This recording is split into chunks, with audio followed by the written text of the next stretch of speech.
Be ready. Start.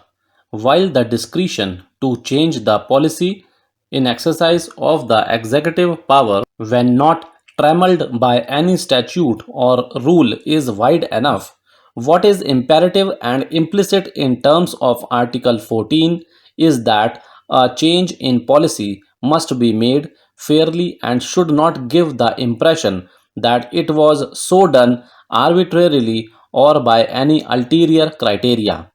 The wide sweep of Article 14 and the requirement of every state action qualifying for its validity on this touchstone, irrespective of the field of activity of the state, is an accepted tenet.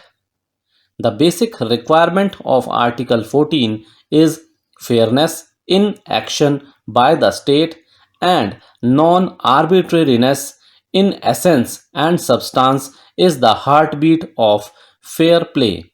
Actions are amenable in the panorama of judicial review only to the extent that the state must act validly for a discernible reason, not whimsically for any ulterior purpose. The meaning and true import and concept of arbitrariness is more easily visualized than precisely defined. A question whether the impugned action is arbitrary or not is to be ultimately answered on the facts and circumstances of a given case. A basic and obvious test to apply in such cases is to see whether there is any discernible principle emerging from the impugned action, and if so, does it really satisfy the test of reasonableness, where a particular mode is prescribed for doing an act and there is no impediment in adopting the procedure, the deviation to act in a different manner which does not disclose any discernible principle which is reasonable itself shall be labeled as arbitrary. Every state action must be informed by reason, and it follows that an act uninformed by reason is per se arbitrary. If the state acts within the bounds of reasonableness, it would be legitimate to take into consideration the national priorities and adopt trade policies. As noted above, the ultimate test is whether, on the touchstone of reasonableness, the policy decision comes out unscathed. Reasonableness of restriction is to be determined in an objective manner and from the standpoint of interest of the general public and not from the standpoint of the interests of persons upon whom the restrictions have been imposed or upon abstract consideration. A restriction cannot be said to be unreasonable merely because in a given case it operates harshly. In determining whether there is any unfairness involved, the nature of the right alleged to have been infringed, the underlying purpose of the restriction imposed, the extent and urgency of the evil sought to be remedied thereby, the disproportion of the imposition, the prevailing condition at the relevant time enter into judicial verdict.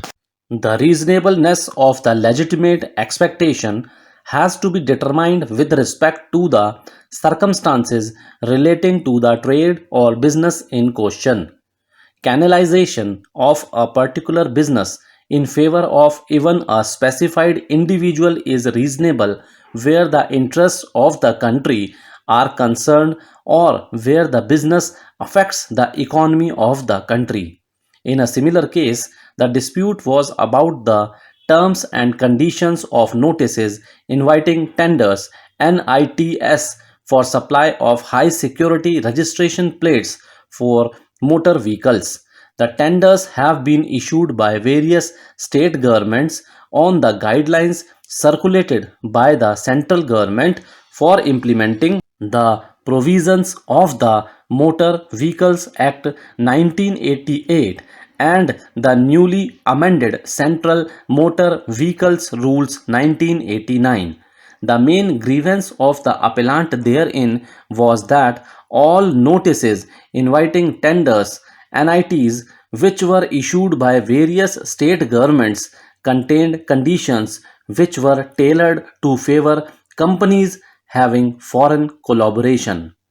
Their further grievance was that the tender conditions were discriminatory as per Article 14 of the Constitution and were being aimed at excluding indigenous manufacturers from the tender process.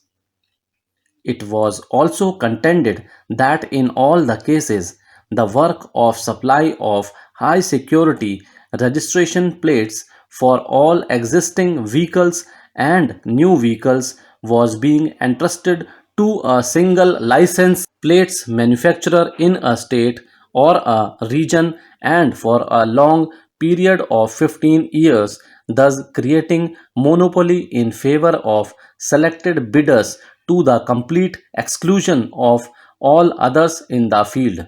The further contention advanced therein was that creation of monopoly in favor of a few parties having connection with foreign concerns is violative of the fundamental right of trade under Article 19(1)(g) and discriminatory under Article 14 of the Constitution.